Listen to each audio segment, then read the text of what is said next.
All right, welcome back, everybody. Ready for another deep dive? Always. Awesome. Well, today we're looking at Aston Martin and, well, their Formula One ambitions. Right. And we've got a few articles here, and honestly, the picture they paint is a really interesting one. They pretty much clinched the most updated car award in the 2024 season. But that didn't exactly translate into wins, on the track. So now they're shaking things up a bit. Yeah. We're going to delve into why that is. It's pretty fascinating, right? Yeah. This whole situation really kind of shows how Formula One, it's not just about just throwing on upgrades on a car and hoping for the best. Exactly. It's really a complex mix of design and strategy and execution. Yeah. One of these articles actually points out that Aston Martin, they rolled out like 37 updates to their car last season. Oh, wow. 37. Just think about all the engineering hours. Yeah, that's a lot. Poured into that.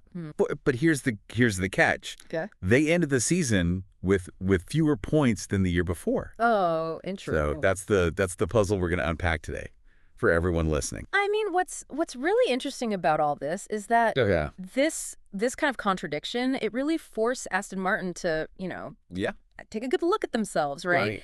They kind of had to realize that their development approach, it wasn't really working. Right. Just adding more upgrades, it didn't equal more speed. And that realization has led to some pretty, dramatic changes within the team. Okay, so let's get into those changes. Yeah. So first off, we've got a big leadership change up. Okay. There's a new CEO stepping in. Right. And he's also taking on the role of team principal. Wow. That's a big deal, right? Oh, yeah, it is. Yeah. Yeah. The team principal, they're basically the captain of the ship, right? Yeah. They're responsible for the whole strategy, the performance. Yeah. The entire team's success is kind of riding on their leadership. And having the CEO step into this role, it really suggests that they want direct control and a really clear vision, Yeah. Yeah. And it doesn't stop there. Okay. The previous team principal, he's shifting his focus now to trackside operations. Oh, okay. And to me, that sounds like a move to kind of streamline decision making. Right. During those crucial race weekends. Yeah. What are your thoughts on that? Oh, I think it's definitely a strategic move. Yeah. By having someone who's got all that deep team knowledge and they're solely focused on those race weekend operations. You're making sure you're getting quick and really informed decisions, in those those really high pressure moments. Every second matters in Formula One. And this restructuring, it seems like it's really designed to give Aston Martin an edge in that real-time battle. And then we have the new technical director, right? Yes. This role is all about the brains behind the car, right? Exactly. The technical wizard who's making all these ambitious goals a reality. Yeah. They basically oversee a whole team of engineers who are working on, everything from aerodynamics to engine performance to all those crucial upgrades. Yeah. It's a really demanding role. You need a deep understanding of all those technical regulations and a knack for pushing the boundaries of what's possible, Yeah. Innovation. Yeah. But wait, there's one more twist to this story. Okay. One that really, really caught my eye. Right. Aston Martin. They managed to bring in this legendary Formula One designer. Oh, wow. Yeah. Someone who's got a history of crafting like championship winning cars. Now that's a statement signing, wouldn't you say? Oh, absolutely. Yeah. Yeah. I mean, this is a move that shows that Aston Martin is serious. Yeah. This isn't just about getting to the podium. Right. This is about aiming for the top. Yeah. Building a car that can really challenge the very best consistently. So we've got a new CEO who's also the team principal. Right. A shift in focus for the previous team principal. A new technical director and this legendary designer joining the team. It's a big shakeup. Yeah, it's a pretty big overhaul, wouldn't you say? Yeah, definitely. And it all comes from realizing that their previous approach of just tons of updates wasn't working. It's a complete restructuring driven by this desire to not just compete, but to really dominate. Yeah, and that brings us to another interesting point. Yeah. Aston Martin, they're not just focused on right now. Mm-hmm. They're playing the long game here. Right. They've got their sights set on something even bigger. Okay. The 2026 regulation changes. Ah, yes, the 2026 shakeup. Yeah, that's where things get really interesting. It does. But we're gonna save that discussion for part 2 of our deep dive. Okay, sounds good. So for now, we've covered the key changes that were triggered by Aston Martin's, well, less than stellar 2024 season. Right.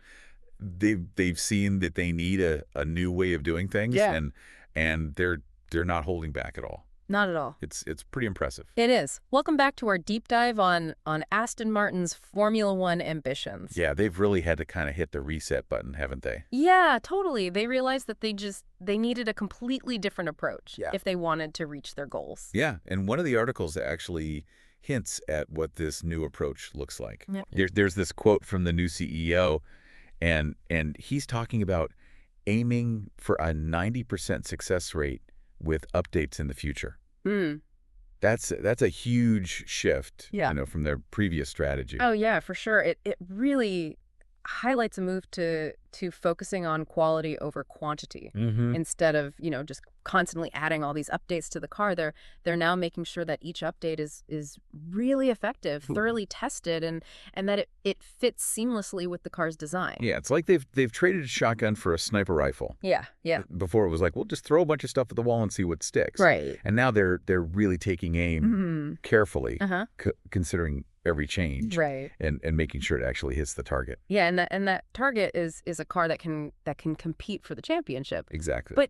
But it's not all about technical changes. One of the articles actually talks about the role of Aston Martin's owner, Lawrence Stroll. Yeah. In this whole transformation. He's described as a born winner and someone who's totally committed to the team's success. Yeah, you can really feel his passion in these articles. Yeah. It's clear that he's not just some passive investor, He's actively involved. Yeah, absolutely. Pushing the team forward, giving them the resources and the motivation to really reach their goals. It's that kind of leadership, Yeah. That unwavering belief in success that can really make a difference in Formula One. Yeah. Yeah. And it's not just about the current season, you know? Right. Remember we talked about Aston Martin's focus on the 2026 regulation changes? Oh, yeah. 2026, that's going to be huge. Yeah. It's going to be a big shakeup in Formula One, Yeah. New engine regulations,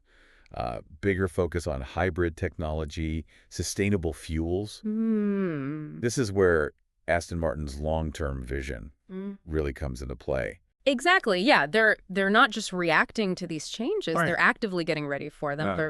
They're building a team and the infrastructure and a car that can not only compete in 2025 but also thrive in this new era of Formula One. Yeah, they're basically laying the foundation for a dynasty, a team that can be a front runner for years to come.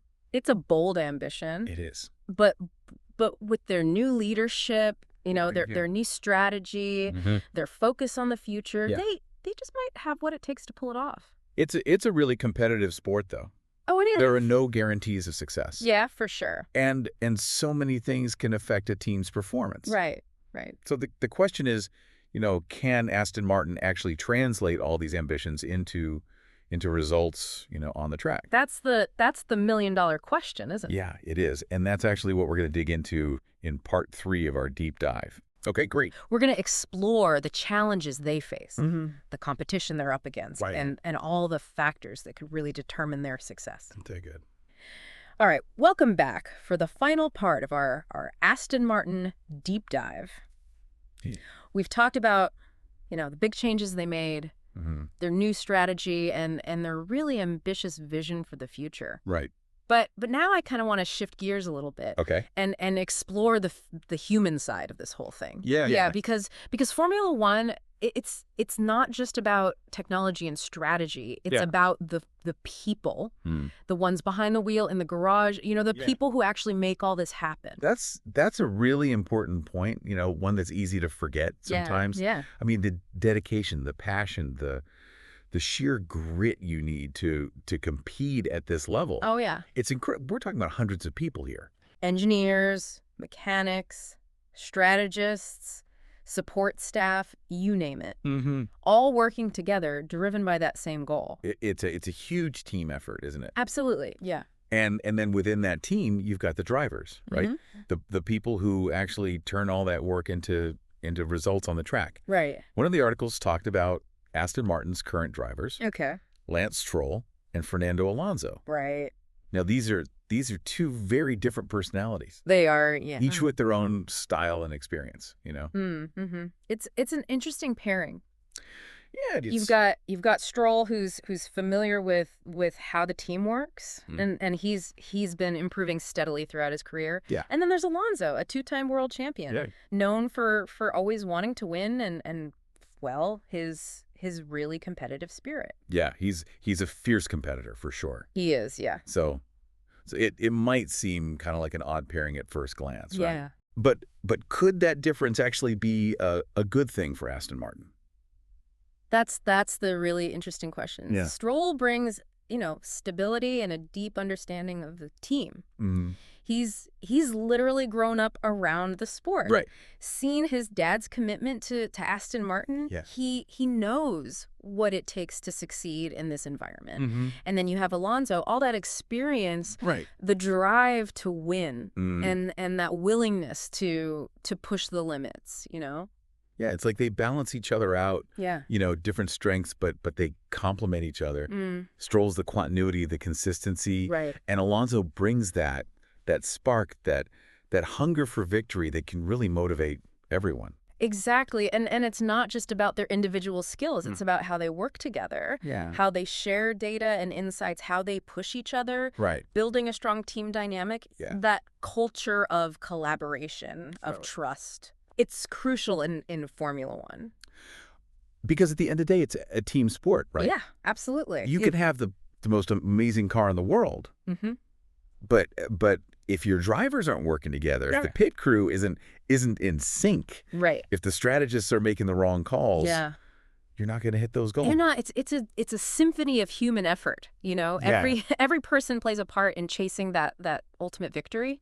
And that's what makes this whole story so fascinating. Yeah. We've looked at the tech, the strategies, the money, but in the end, it's the people, the human beings behind it all, who will decide if Aston Martin's dream actually comes true. It's really about human ambition, isn't it? Yeah. That constant push to go further, to do better, to achieve what seems impossible. Yeah, and that's something that resonates with everyone, It's not just about Formula One. Right.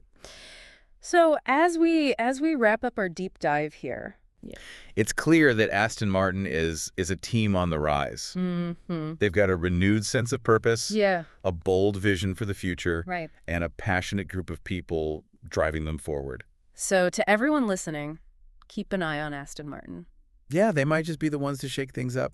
Challenge the status quo and rewrite the rules of the game in the coming years. Absolutely. Well, thanks for joining us on this deep dive. Yeah, thanks everyone.